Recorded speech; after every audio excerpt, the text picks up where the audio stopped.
show. Here we go with Annie Talks. Annie Talks. Annie Talks. Welcome to the show. Here's your host. It's Annie Talks.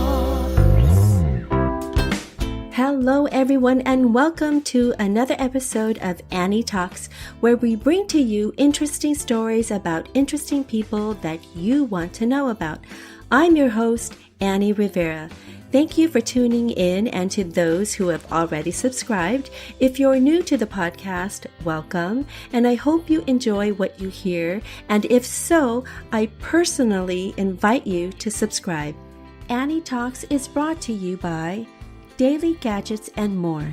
Daily Gadgets and More is proud and committed to offering the largest variety of high-quality products at the lowest prices and the best customer service. Find us on Instagram or visit dailygadgetsandmore.com. That's dailygadgetsandmore.com. In this podcast episode, I had the pleasure of talking with Thom King, the CEO of Steviva Brands, Inc.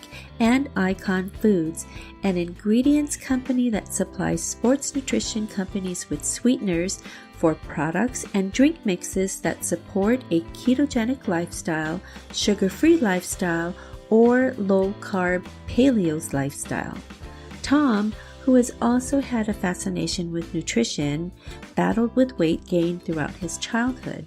Thom shares his story with his consumption of sugar and how sugar was contributing to metabolic disease. Here now to talk about his book, GUY GONE KETO, is my guest, Thom King. Hi, Thom. Thank you so much for being on the show. I really, truly appreciate it. Annie, it is an absolute honor. It's terrific to meet you. And thank you very much for having me on your show. Absolutely. So let's dive right in. If you could just give our listeners kind of a sense of who you are, your background, hometown, and then on your road to becoming the CEO of Steviva Brands, Inc. Yes. I was born in Wisconsin, and my parents moved to Colorado. And that's where I went to school and where I was raised. And then from Colorado, I moved to Arizona. And then from Arizona, I moved to Los Angeles. And I lived in Los Angeles for almost 20 years, and then moved finally to Portland, Oregon. So, when I lived in Los Angeles, I started a company called Steviva Brands. And we were one of the first companies to import stevia extract into the United States. So after 2008, when stevia was allowed as a food ingredient and a sweetener, our business really started to take off. And so we parlayed our consumer brand equity into an ingredient company, and that company is called Icon Foods. And we supply several sports nutrition companies with sweeteners for products like bars and powdered drink mixes that support a ketogenic lifestyle, sugar-free lifestyle, or low-carb paleo lifestyle. Awesome. Yeah. Wonderful. So now I was reading a little bit about your background on your website, and I just want to read a little bit here. It says that your life's work is to study food science and help others to eat healthier, avoid harmful sugars, and maintain diet and exercise habits that defeat metabolic disease. Now, why is this so important to you, and why should people wake up, take this seriously, and are you seeing an epidemic in the way in which we eat? Could you tell us if this is cultural, geographical, regional, socioeconomical, worldwide, in your opinion? For somebody off the street like myself, wanting to know what is this all about, I'd love to hear what that is. I've always had a fascination with nutrition. And ever since I was a kid, I battled weight gain. So I would be skinny, and then I would be heavy, and then I'd be skinny again. So I really, wanted to find the answers to that. And the more I drilled down into it, the more I found that, my consumption of sugar was really contributing to metabolic disease. And I had the worst sugar addiction. So I would take like a can of Pepsi and Right. I would dump a bag of M&Ms in it because it wasn't quite sweet enough for me. Um, so I moved from Colorado to Arizona, and I ran into this, and this was in the real early 90s. And I ran into a gentleman whose name was Jim May, and he owned a company called Wisdom Naturals, and he had gone on a trek to Paraguay to really just find herbal remedies and different types of tea.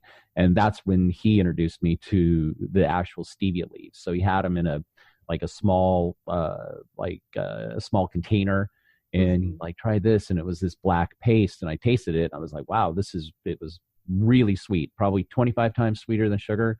And it had a lot of off notes, weird taste and stuff like that. But it did just like turn on a light bulb for me. That was like, wow, how can we get these sweet constituents out of these leaves, and eventually make a tabletop sweetener out of it. And that sort of launched my business. Awesome. Now, so talk about sugar, because we, we had a conversation just a few minutes ago about, I have a daughter who's a nutritionist or studying to be a nutritionist, and everywhere we go, she has to look at the labels. We can't quickly just run in and grab something quick to make or whatnot. She has to look at the labels. So how bad really is sugar, and how can we escape it when it's in just about everything? Well, I can tell you the reason that it's in everything, and so sugar is a subsidized crop. So, the crops that produce sugar are subsidized. So it's the sugar industry is able to sell sugar super cheap. So when you think of like ketchup, for instance, it's tomato based, and tomato paste might end up costing you $1.99 for a pound or something like that. Right.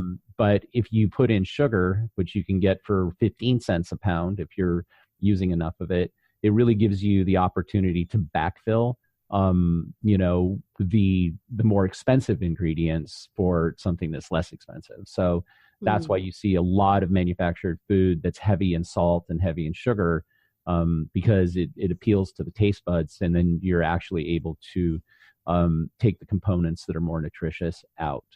So, so it became important to me to try to find a solution to that, because we're suffering from an epidemic of obesity and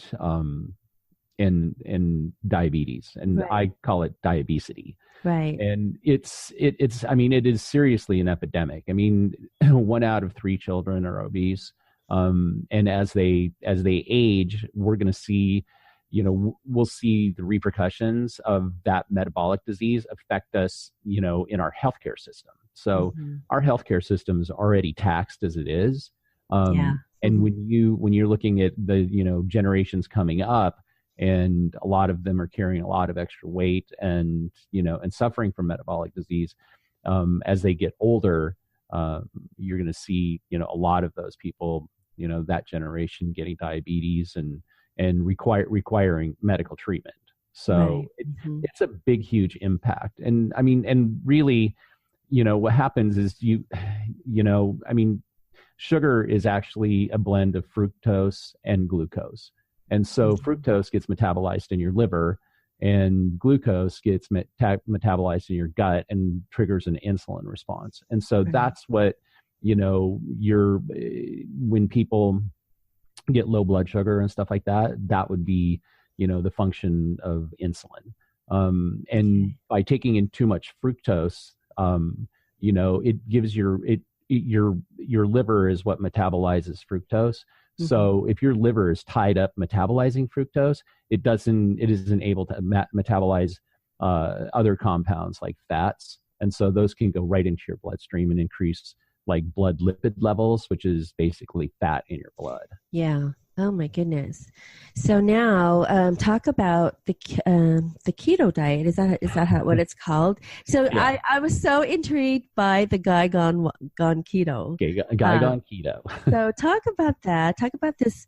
So when I first heard this Mhm, term keto, not mhm, too long ago, actually, maybe about a year ago, I thought, oh, is this another trend? Because mhm, there's so many out there. I mean, how mhm. does that compare to? Well, we'll talk about that first. Talk about the keto diet and what are considered good fats, and then we'll talk about the other programs and in Sure. comparison to. Well, I mean, the keto diet. So the beauty of the human body is that it's able to function either on carbohydrates, glucose, um, or fats. Mm-hmm. And think of like if you have an automobile, if you put in super high test premium, it's going to burn super hot, but it's going to burn out pretty quickly. And then think of if you were on keto, which is a more fat driven diet, that's going to be slow burning and a continual burn. So it keeps your blood sugar really pretty level. Mm-hmm. But the beauty of the human body is it can metabolize fat. So fat is not bad. And Okay. I think that we've been programmed to believe that sugar gives you energy and that Mm-hmm. fat makes you fat. But it's actually pretty much the opposite. Like fat will give you energy because it's metabolized by your liver, and then your liver puts it into your bloodstream as ketones, and Mm-hmm. then your mitochondria, which are the batteries, basically the Right. batteries of the cell, um, are able to consume the ketones and produce ATP, and ATP is what gives you that sudden burst of energy. Ah, So okay. it's I don't like to think of keto as a diet per se. I mean, Mm-hmm. I dabbled with keto on and off since probably 1999 when I first tried out Atkins, and I did practice it as a diet. So Okay. I was Yeah. on the diet, I was off the diet, I would gain weight back, and so a few years ago, that's when I made the commitment to look. This needs to be a lifestyle change, and Yeah. and I felt like I was being a pretty big hypocrite, because I sell our ingredients to sports nutrition companies, and I'm walking around with 35 extra pounds and high blood pressure, and I felt like I wasn't really representing our company well. So that's when I really committed um, to leading a ketogenic lifestyle, and Okay. I completely shifted my entire mindset, and that resulted in me losing 35 pounds, increasing my energy levels like exponentially. Mm-hmm. I used to have heartburn. My heartburn went away. Ah, My interesting. blood pressure was super high, and now it's totally normal. So when you talk about, um, let's go back to the fats. So Okay. what are considered good fats then, or am I saying this wrong? I mean, I just Like want to good make sure. fat, bad fat, Yeah, like good fat, bad fat. HDL and LDL type Yeah, because you're stuff. right. Because I mean, I'm one of those generations that grew up knowing, thinking that, oh yes, sugar does give you the energy, the Mhm. high, and but fats are bad for you because you hear that all the time. Oh, it's fattening. It's not good for you. So talk a Mhm. little bit about that. Like, what are the good fats? Well, I mean, you want to the quality of the fat is really the most important thing. Like Okay. coconut oil, which I eat a ton of coconut oil, is actually a saturated fat. So Mm-hmm. you can, if you consume a lot of it, which I do, you'll see an elevation in your Mm-hmm. cholesterol. And maybe 3 or 4 years ago, Mm-hmm. doctors that saw elevated cholesterol, thought that there was a huge concern because that could lead to cardiovascular disease and eventually a cardiac event. Um, Mm-hmm. but what they're finding is that's not necessarily the case. You can have high cholesterol and be completely healthy. You need to really look at your HDL and your LDL, which is your low density lipids, which are the ones that are more dangerous. But you even need to drill down further into those and to see the quality of the LDL that's in your blood. Like, is it a more fluffy or is it more compact? And so those are some of the things that you look for, the science end of it. And it sounds pretty complicated, but I eat limited amounts of red meat. I eat bacon, I eat eggs, and my primary source of fats is probably coconut oil and MCT oil. MCT, multi-chain triglycerides, actually go right into your bloodstream and help carry fat, into your cells. Okay, so now about the keto, go back to keto, in that when I was reading about this, and it had kind of almost a similarity to that of the Atkins program, where it was high on protein, right, and less carbs. So how does that compare then to that and to that of other programs, or these other programs that you see on TV, or even weight loss surgery, because you hear a lot about that too? Sure. Well, Atkins is a little bit different than like a nutritional keto diet. So a keto diet is going to be 70% fat and 20% proteins, and 10% carbs. And those carbs are going to come from like cruciferous vegetables and, basically any vegetable that grows above the ground. It's not starchy and high glycemic. The difference between the keto diet and the Atkins diet is the Atkins diet was higher in protein, which if you eat a lot of protein, it'll actually kick you out of ketosis. So it's not quite as effective, because proteins are converted into glycogens that are stored in your muscles. So if you're eating too much protein and your body can't metabolize it all, then that's where it gets stored for later. It's just the design of the body. Interesting. So now, what do you do? So for someone like myself, I'm vegetarian. How does that work? How can it work for someone like myself? Okay, let me step back. I'm not 100% I'm not vegan. Okay. I'm vegetarian. I do eat fish and shrimp or seafood. Great. Fish is my primary protein. Okay. I'm just a little concerned about the mercury level and whatnot. Sure. But so how does someone like myself make use of the keto diet or the keto system? How's that? Sure. Those are really good questions, because the book that I wrote, GUY GONE KETO, I mean, it was really focused on the diet that I had adopted, and which is the 70% fat, 20% protein, 10% veggies or carbs. But I really tinkered with the idea and played with the idea of actually going vegan for a certain period of time to see if I was able to stay in ketosis, eating a vegan diet. So I haven't gotten there yet, but I have done vegetarian for a certain period of time, and it's not that hard. End up eating a lot of nuts, a lot of nuts and a lot of avocados. And I mean, if you love fish, I mean, salmon is probably one of the best sources of fat that you can get. So it's not terribly hard if you're vegetarian. And even, I mean, if you're a vegetarian and you eat eggs, you're even going to be in better shape. Like, make sure you just eat the yolks though, because that's where all the good fat and stuff is. Yeah, that's actually what I do. So my son, we talked earlier about my baseball player son, but he asked me one day about, so how did you become a vegetarian? So I was telling him, I said, it's a discipline. You have to, definitely, it's a mindset, it's a lifestyle. Right. And in all fairness, why I became a vegetarian was because of my father. My father passed away of cancer 2 years ago. Oh. And I just remember his lifestyle had to change, because he was, we're Filipino, we're Asian, so we're high saturated everything. So his lifestyle had to change, and my father was so miserable having to go complete vegetarian. And I told him, you know what, Dad, you don't have to do it yourself. I'll go I'll be a vegetarian with you. And at first it was a struggle for me because, I loved, eating chicken. I couldn't do red meat forever or pork, but then when he switched over to the vegetarian lifestyle, I actually I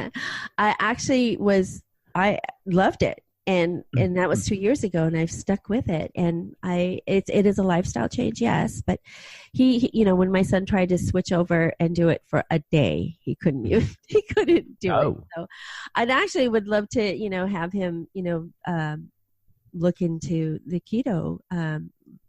Do you call it a diet? Do you call it a system? Yeah, I call it a diet. I mean, okay. I don't like to, diets are sort of an indicator of something that's not permanent, like a permanent change. Like if you go on a diet, it basically, I'm going on a diet, lose the weight, and then you're off the diet. I think that really for keto to be effective, it needs to be a lifestyle. But I mean, I use the word keto diet. I just, like if somebody offers me a donut, I'm like, no, thanks. I'm in keto, and I'm in keto. they're like, what is that? I hear people say it all the time, and so I may have him look into that because I just want him. He's I think he's studying to be a sports nutritionist as well. So nice. We're hoping that he'll keep along the trends of keeping healthy, and of course he still plays baseball and whatnot. Sure. I hope you're enjoying this podcast episode. We'll be right back after this short message from one of our sponsors.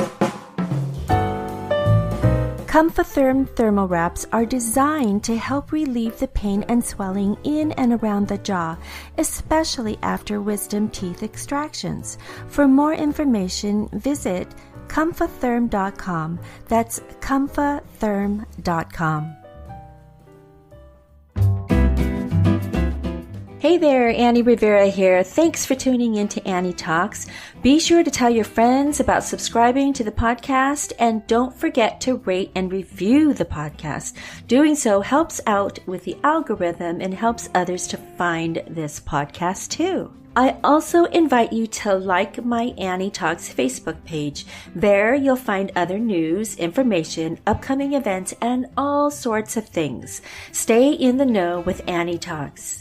I also invite you to join the Annie Talks Community Facebook group, where we carry the conversation from the podcast episode to the Facebook group. Ask questions about the episode, about a guest, about the locations, you name it. Ask away. This forum is for you. See you on the Annie Talks Community Facebook group. So talk about, speaking of which, keeping healthy, and do you also recommend exercising in conjunction with the keto lifestyle, or is it just a straight a consumption change or lifestyle change in that sense? Well, I mean, keto is going to be the diet, but sure. Yeah, I think that any type of diet or lifestyle modality that you take on, you have to incorporate exercise. So there's a lot of things that I incorporate other than exercise as well. I mean, I exercise every day. I run 3.5 miles, work out with weights, cycling. So I think it's super important to do that because, it helps build muscle tissue and keeps your metabolism going. Yes. I think it's critical that you exercise, because the second you stop moving, your body is just going to start to atrophy, because that's what it's designed to do. Right.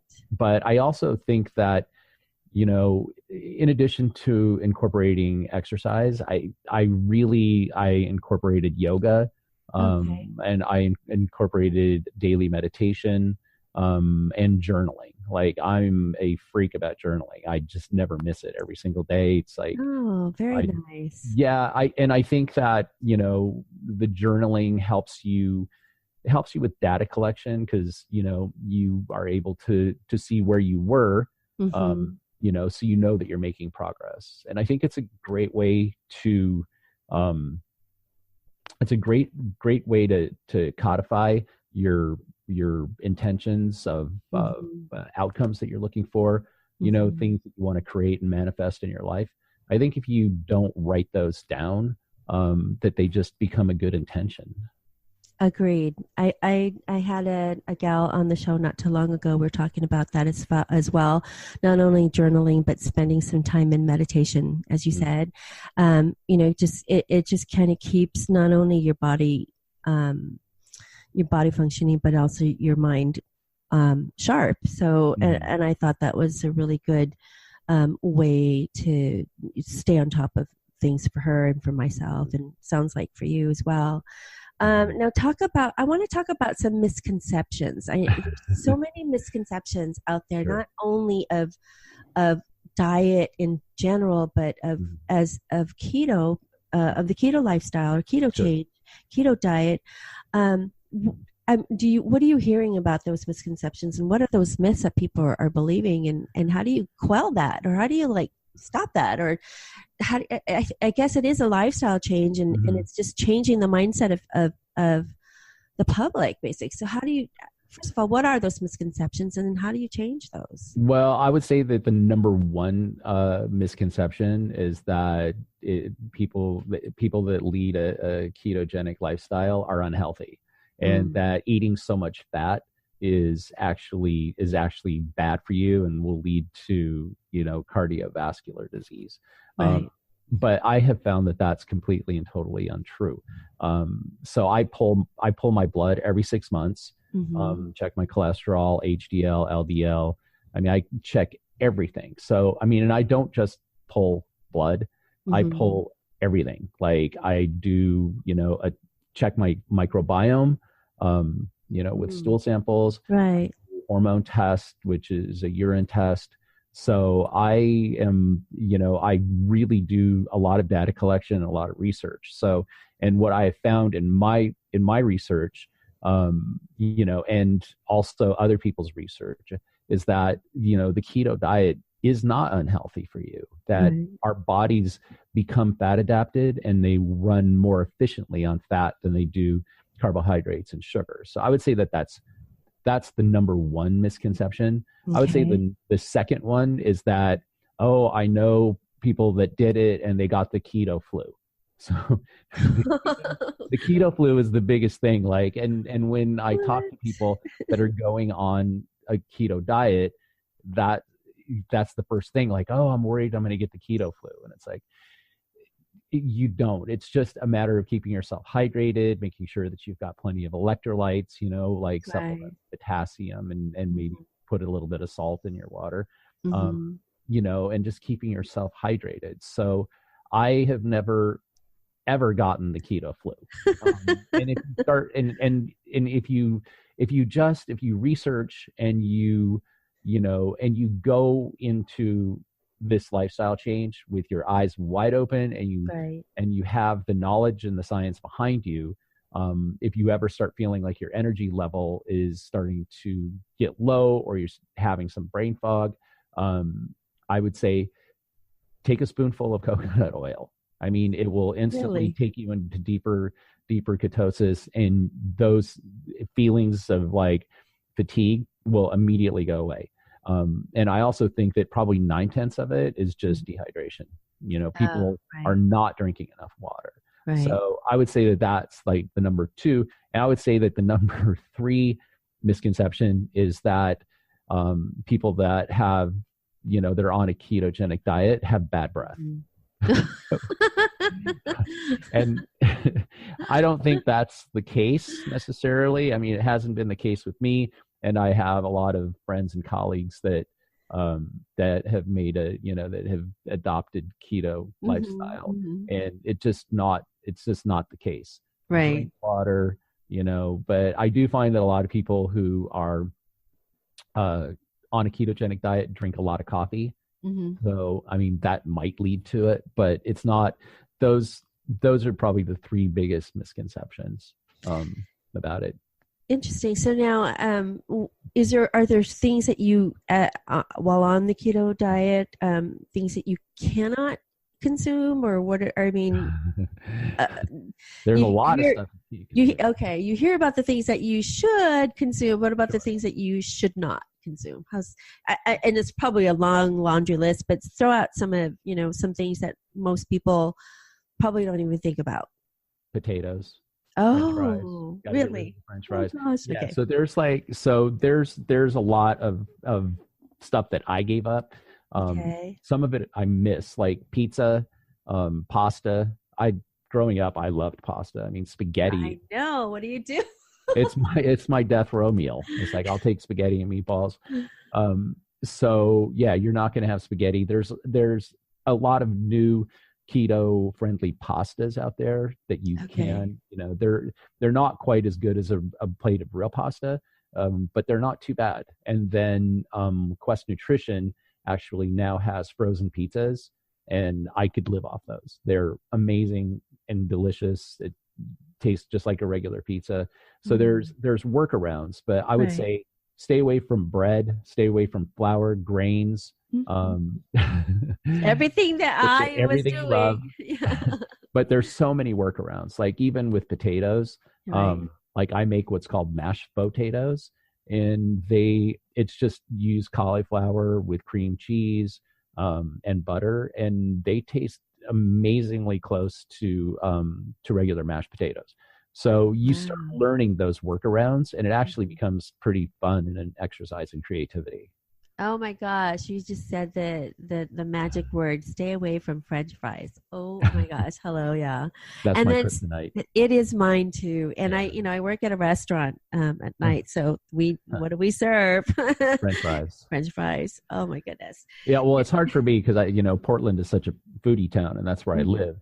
Oh, And right. yeah, and I mean, French fries are, that's probably one of the mainstays of most restaurants around here. Like, who has the best fries?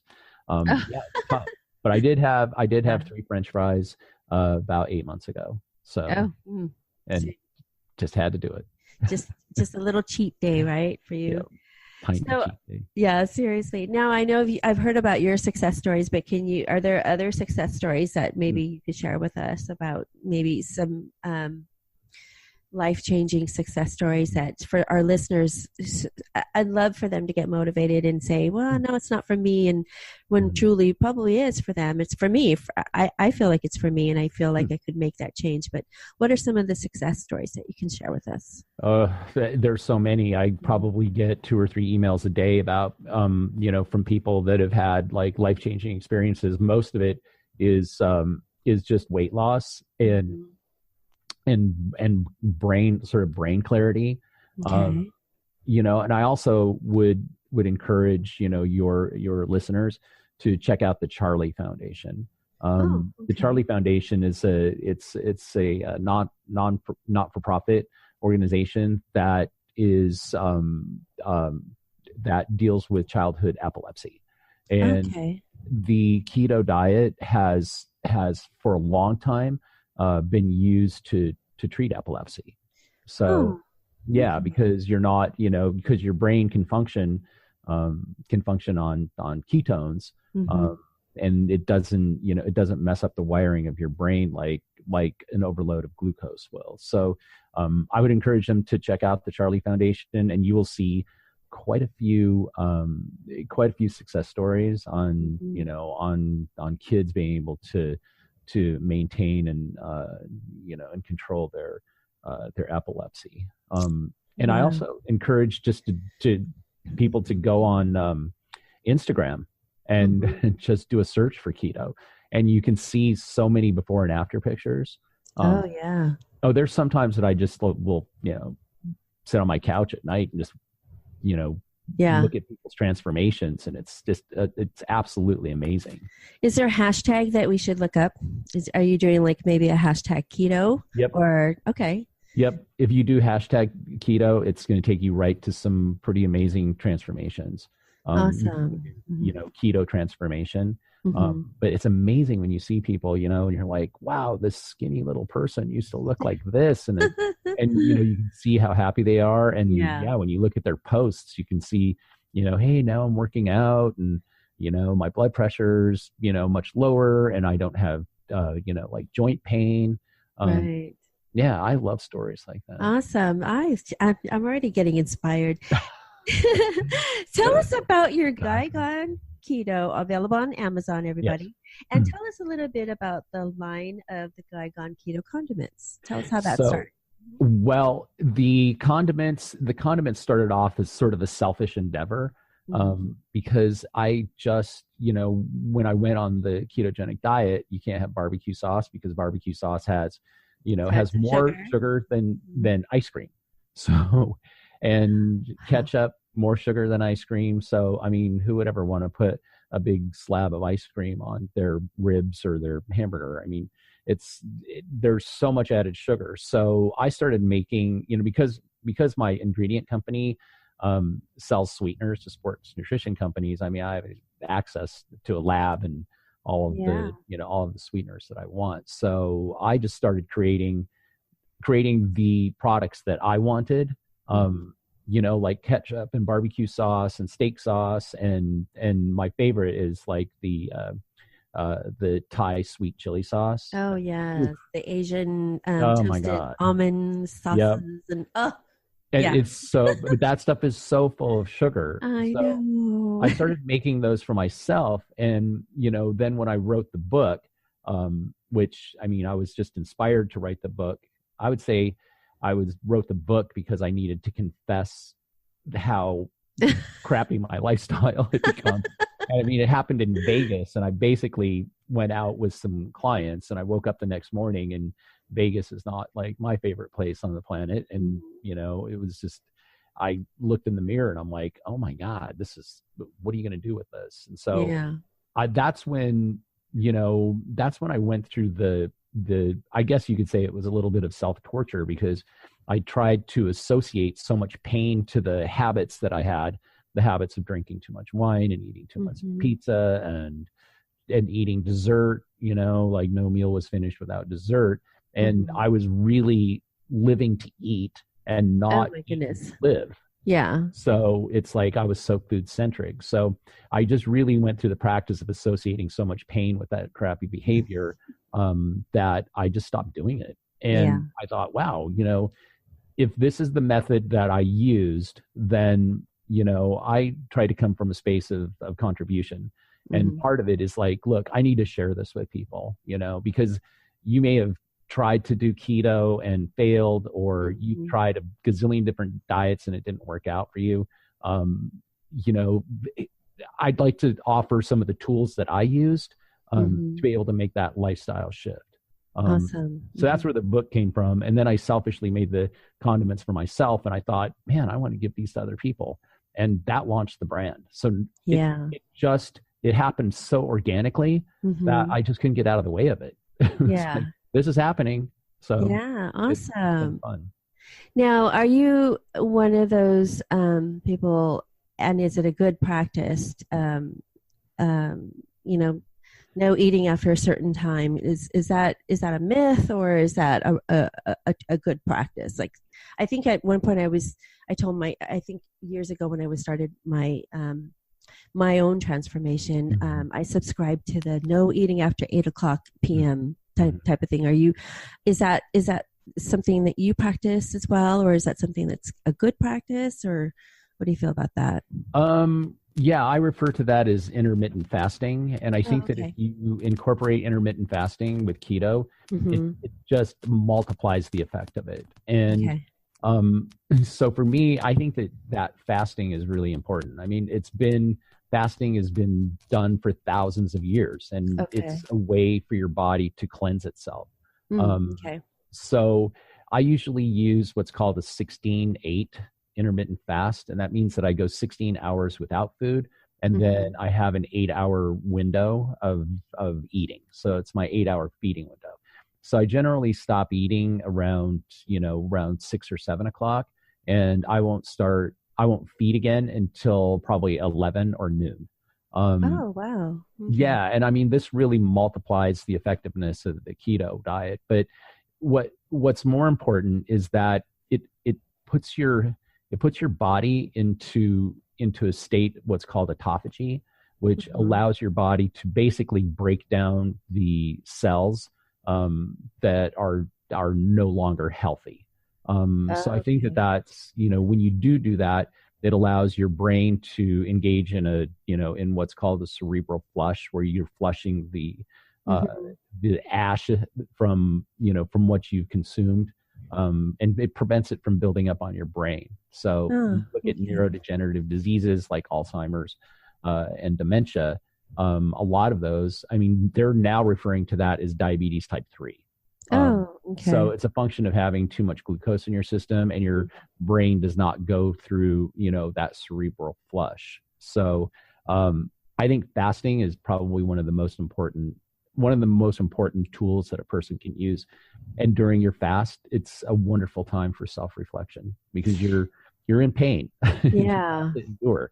And on the other side of it, you feel so good about yourself. So say it again. What was that? What was the name of it that you called it? The intermittent fasting, or the 16-8. 16-8. Okay. The 16-8.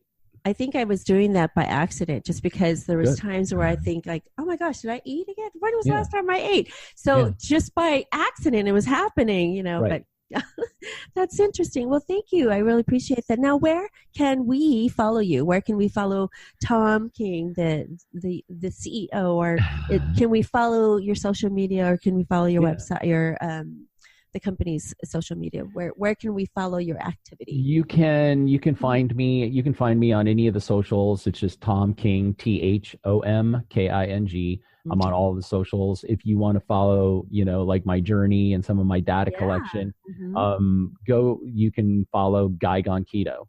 Awesome. Go to GUY GONE KETO on Instagram and Facebook, and even LinkedIn. So I post a lot of my biohacks, things that I test on myself. Like I want it, if I want to test a new sweetener, a new product, I will take the maximum dosage and see how it affects me. And I do post some of my medical records on there, so people can actually, see that this is real progress, and this is what it looks like. So just Thom King or GUY GONE KETO, and you'll be able to find me quite easily.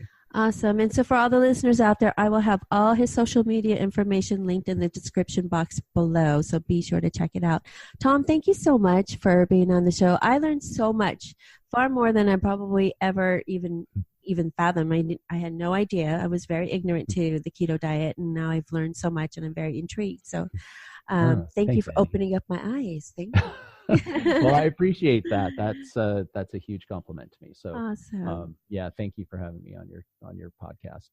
Absolutely. Some really excellent questions. Thank you. Thank you. Well, that's it, everyone. I hope you enjoyed this episode of Annie Talks and learning about Thom King, CEO of Steviva Brands, Inc., Icon Foods, and author of GUY GONE KETO, which is available on Amazon.com. Thom also talked about the Charlie Foundation for Ketogenic Therapies. Visit charliefoundation.org.